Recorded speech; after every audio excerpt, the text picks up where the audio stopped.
Everyone.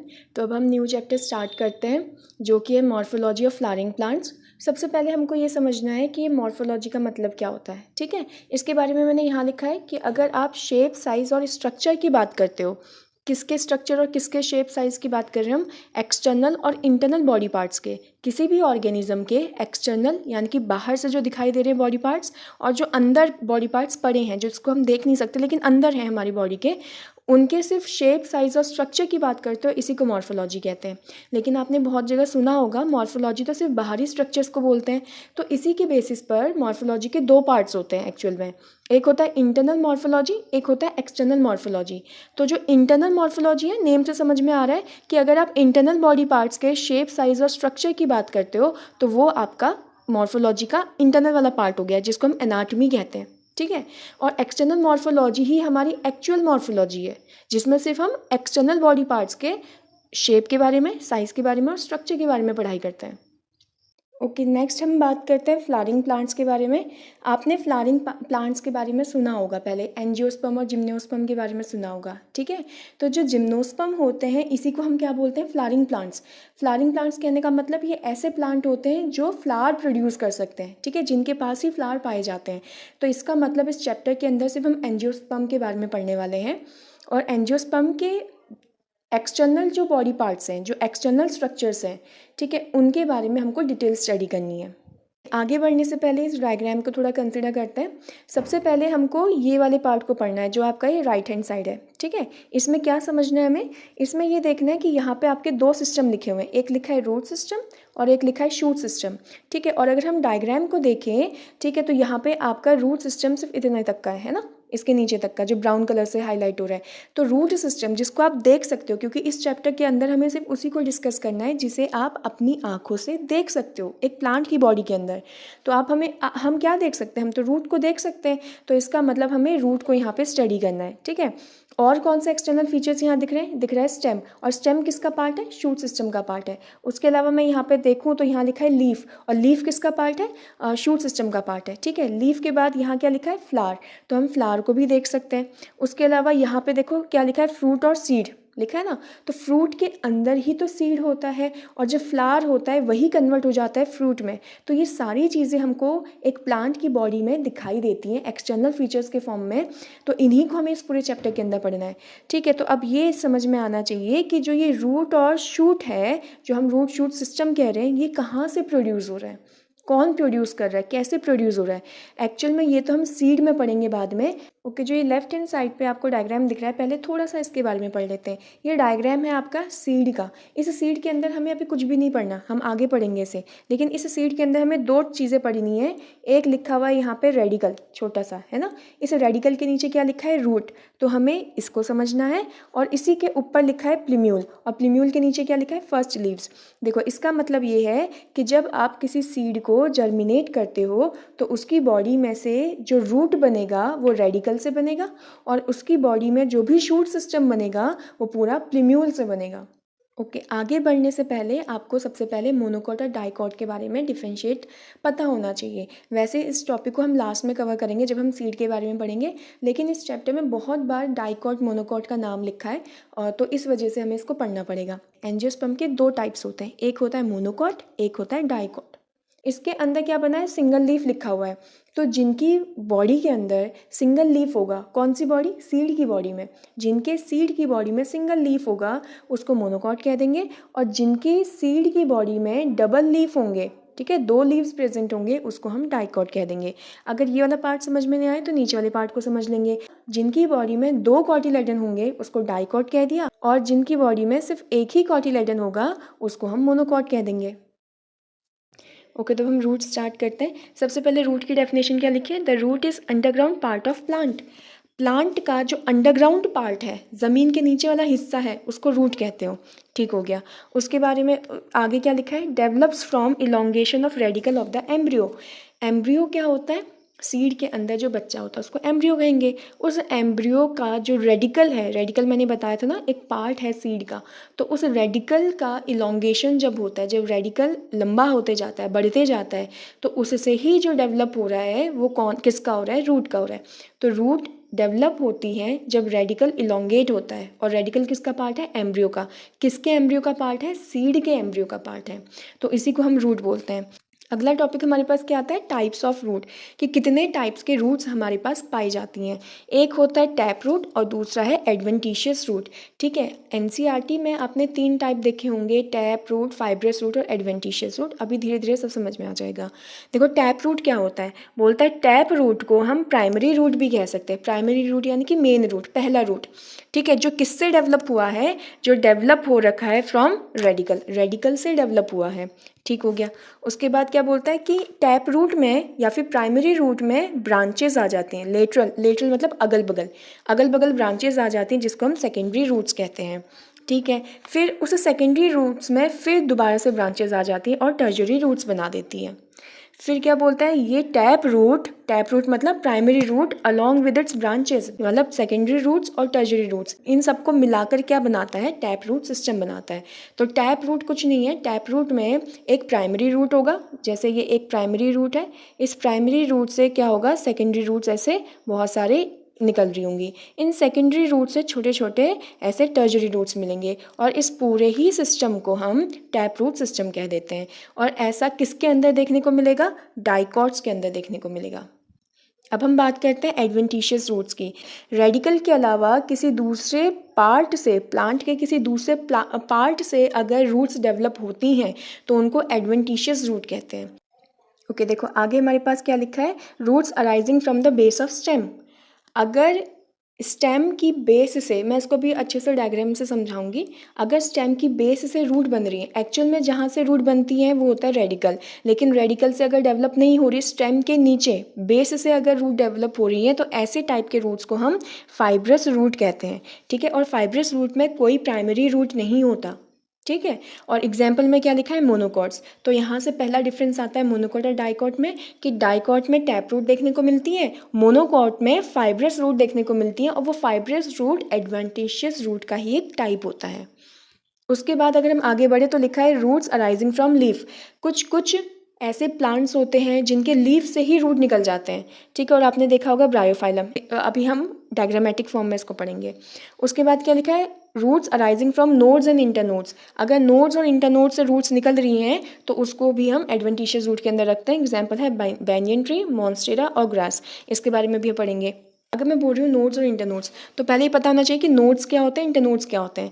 जैसे मेरे पास ये एक मान लेते हैं कि ये स्टेम है किसी का, और स्टेम के बीच में आपने बहुत बार ऐसे देखे होंगे, शुगर केन के इसमें भी देखा होगा, है ना। इसको हम क्या बोलते हैं? इसको बोलते हैं नोड्स। जो आपने ऐसे लाइन बना रखी है, लाइन्स को क्या बोलते हैं? नोड्स। इस नोड से होता क्या है? यहाँ से आपकी कोई नई लीफ बन सकती है, यहाँ से आपका कोई नया ब्रांच ऐसे निकल सकता है, और यहीं से आपके रूट्स भी निकल सकते हैं जिसको हम एरियल रूट्स बोलते हैं। तो इसको नोड्स बोलते हैं, यानी कि जो अगली लाइन खींची है इसको भी नोड्स बोलेंगे।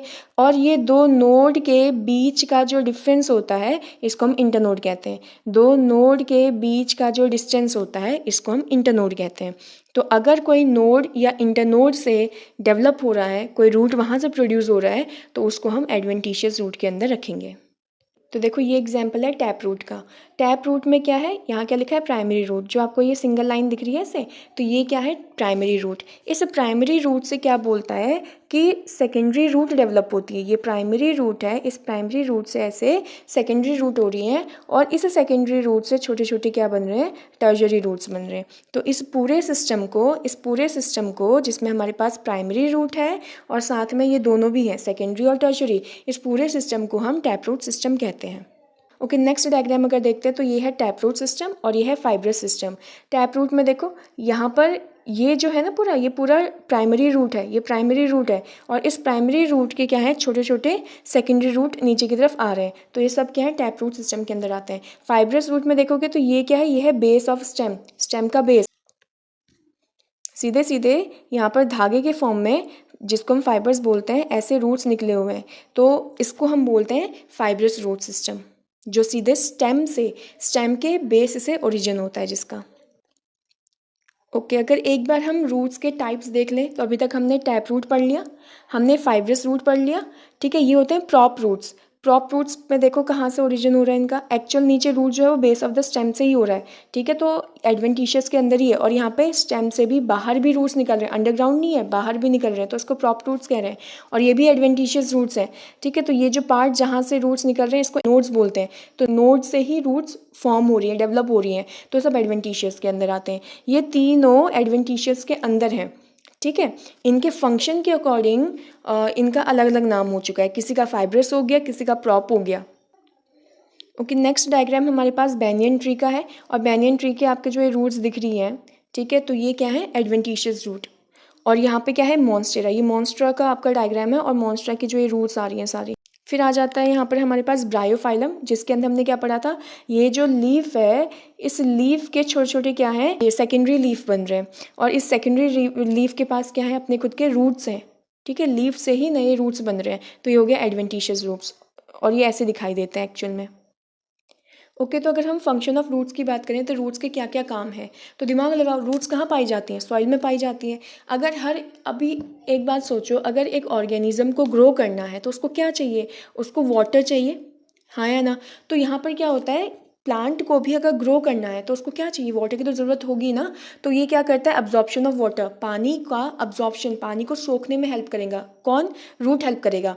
कहाँ से ये अब्जॉर्ब करेंगे पानी को, सॉइल से अब्जॉर्ब करेंगे, और सॉइल में बहुत सारे मिनरल्स भी प्रेजेंट होते हैं, तो पानी के साथ साथ मिनरल्स को भी अब्जॉर्ब करने का काम किसका है, रूट का काम है। दूसरा क्या लिखा है function, anchorage of the plant body, anchorage का मतलब क्या होता है, अटैच, तो प्लांट की बॉडी को ज़मीन से अटैच करके रखना किसका काम होता है, रूट का काम होता है। नेक्स्ट पॉइंट लिखा है storing food, reserve food material.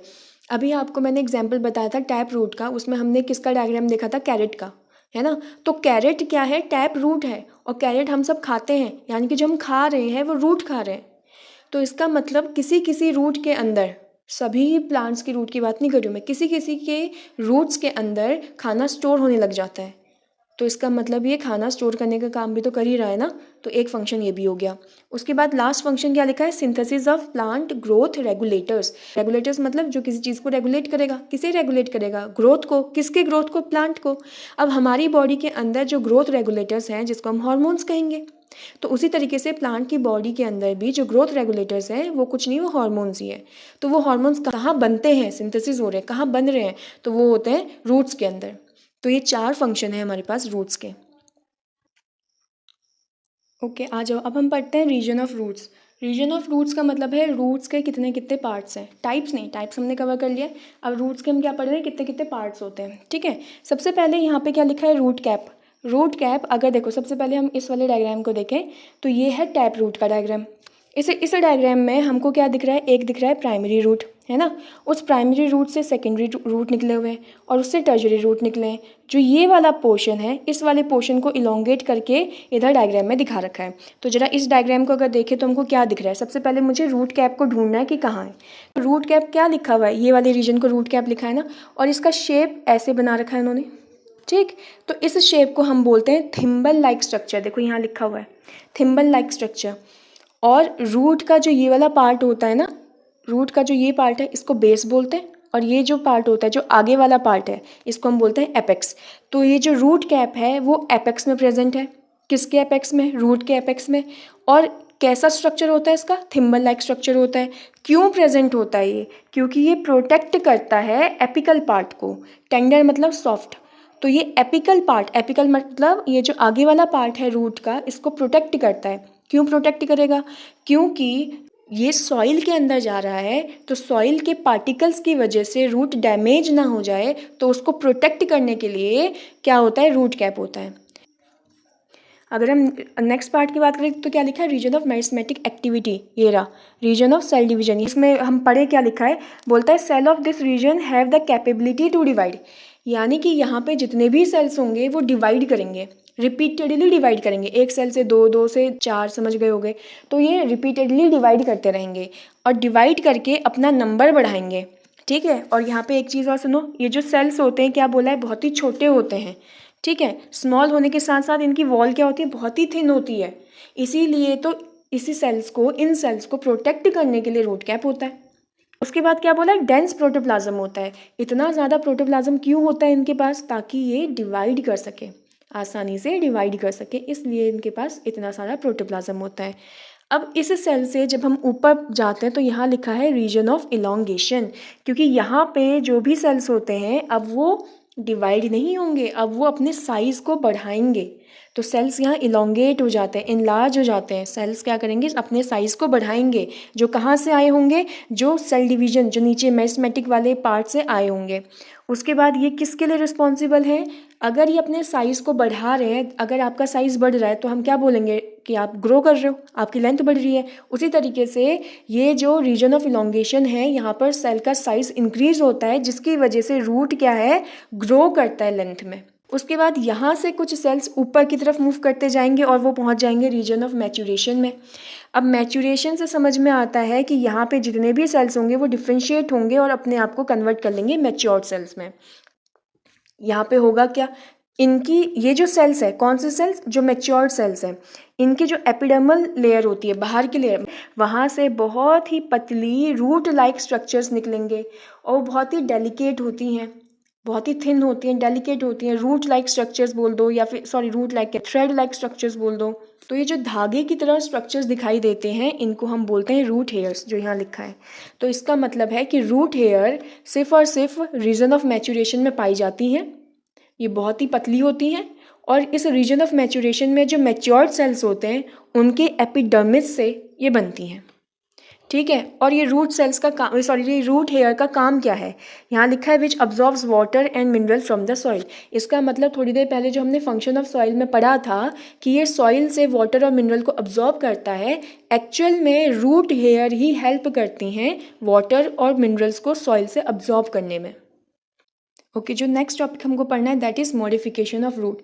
Roots में कुछ मॉडिफिकेशंस आ गई, ठीक है। क्यों आई, क्योंकि जब रूट्स अलग अलग हैबिटेट में ग्रो करने लग गई, तो अगर उनको सर्वाइव करना है वहाँ पर, ठीक है, तो जो उनको कंडीशंस मिल रही थी उस कंडीशंस के अंतर्गत उन्होंने अपनी बॉडी के अंदर चेंजेस किए। किस में चेंज किए, अपने स्ट्रक्चर और अपने शेप में चेंज किया, और मॉडिफाइड हो गई और दूसरे स्ट्रक्चर में कन्वर्ट हो गई, जिसकी वजह से उनका फंक्शन भी डिफरेंट हो गया। उनका मेन फंक्शन तो ये था कि पानी और मिनरल को वो एब्जॉर्ब करे और पूरी बॉडी में कंडक्ट करे, ठीक है, लेकिन उसके अलावा भी वो कुछ और फंक्शंस शो करने लग गई। तो इसको कहेंगे हम मॉडिफिकेशन ऑफ रूट्स। तो इस बेसिस पे हमारे पास 3 टाइप की मॉडिफिकेशंस देखने को मिलती हैं, स्टोरेज, सपोर्ट और रेस्पिरेशन, ठीक है। यानी कि रूट हमारे स्टोर करने में काम आ गई, रूट्स ने कुछ सपोर्ट में हेल्प किया, रूट्स रेस्पिरेशन में भी हेल्प कर रही है। अगर हम यहाँ और फर्दर देखें तो स्टोरेज में हमारे पास 2 तरीके की रूट है, एक है टैप रूट और दूसरा है हमारे पास एडवेंटिशियस रूट। टैप रूट के अंदर 2 एग्जाम्पल एनसीईआरटी ने दे रखा है, एक है कैरेट और टर्निप। इसका मतलब ये है कि देखो जो ये सोलन पार्ट है, जो ये फूला हुआ पार्ट है, ये क्या हो गया, इसके अंदर खाना स्टोर हो गया और इसको हम खाते हैं, ठीक है। तो कैरेट और टर्निप टैप रूट के एग्जाम्पल हैं जो कि स्टोर करता है, जो कि मॉडिफिकेशन ऑफ रूट के अंदर आता है। दूसरा क्या है, एडवेंटिशियस रूट। इस एडवेंटिशियस रूट के अंदर 2 एग्जाम्पल हैं। ये जो डायग्राम बना है ये है स्वीट पोटैटो का, पोटैटो नहीं है, पोटैटो तो स्टेम मॉडिफिकेशन है, स्वीट पोटैटो रूट मॉडिफिकेशन है। और कौन से रूट का, एडवेंटिशियस रूट का। क्या करता है, खाने को स्टोर करता है। और एक और एग्जाम्पल है इसके अंदर, वो है एस्पेरेगस, जो एनसीईआरटी के अंदर इसका डायग्राम दिया हुआ है। अब नेक्स्ट हम सपोर्ट की तरफ बढ़ते हैं। सपोर्ट में हमारे पास 2 एग्जाम्पल हैं, एक है प्रॉप रूट और एक है स्टिल्ट रूट। देखो इनका नाम ये नहीं पढ़ सकता ना, टैप रूट और एडवेंटिशियस, क्योंकि ये तो ग्राउंड के नीचे हैं। अब जब हम प्रॉप रूट और स्टिल्ट रूट की बात करेंगे तो अब हमको समझ में आएगा किस टाइप के रूट्स हैं। प्रॉप रूट और स्टिल्ट रूट एक तरीके की एडवेंटिशियस रूट ही हैं। अगर जैसे मैं प्रॉप रूट के अंदर एग्जांपल की बात करूँ तो है बैनियन ट्री। तो बैनियन ट्री में जो ये हैंगिंग रूट्स दिख रहे हैं, जो लटकते हुए ये रूट्स दिख रहे हैं तो ये एडवेंटिशियस रूट्स ही, लेकिन नाम क्या पड़ गया उसका, प्रॉप रूट। ओके, जो दूसरा डायग्राम दिख रहा है वो है शुगर केन का। अगर मैं शुगर केन का डायग्राम बनाऊँ तो इसके स्टेम के जो लोअर नोड्स हैं, लोअर वाले नोड्स समझते हो, नीचे वाले पार्ट के जो नोड्स हैं उसमें से कुछ ऐसे रूट्स निकलती हैं, और इन्हीं रूट्स को हम स्टिल्ट रूट्स कहते हैं। है एडवेंटिशियस रूट, क्योंकि एडवेंटिशियस रूट्स रेडिकल से नहीं बनती हैं, स्टेम के किसी भी पार्ट से बन जाती हैं।